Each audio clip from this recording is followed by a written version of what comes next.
এই মরশুমের প্রথম বিয়েবাড়ি বলে কথা, সাজুগুজু তো করতেই হবে। তো ভালোই ঠান্ডা ঠান্ডাও পড়ে গেছে, তো ভালো মতন সাজা গোজা করে চলে গেলাম বিয়ে বাড়িতে। এখানে এসে প্রথমে দেখলাম লাইভ রশ্মি কাবাবের কাউন্টার। ওখান থেকে রশ্মি কাবাব, ফিশ বল, কর্ন আর পনির পাসিন্দা নিয়ে খেতে খেতে এগিয়ে গেলাম মেন কোর্সের দিকে।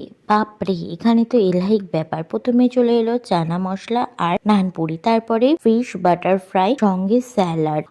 দারুণ ছিল। একটা বাটার ফ্রাই শেষ করতে না করতেই চলে এলো আমাদের প্লেটে জিরা রাইস আর দই কাতলা। তো আরেকটা নেবার ইচ্ছা ছিল, সেটা না নিয়ে এগিয়ে গেলাম আমাদের শো স্টপার মাটন বিরিয়ানি। আর এখানে তো আমাকে অর্ধেকটা আলু আর একটা চর্বি জাতীয় মাটনের পিস দিয়ে চলে গেছে। তবে আমার পিসটা কিন্তু ভালো পিসটা পড়লো আমার বরের পাতে, নাল্লির পিস। তো যাই হোক, এইগুলো খাওয়া দাওয়া করে লাস্ট পাতে চলে এলো মালাই চপ আর চাটনি পাপড় ছিল, সেটা আমি নিয়ে নিই। আর প্রথমেই তো স্টলে পান দেখিয়ে দিচ্ছিলাম। তো আজকে ভিডিও একটুখানি টাটা।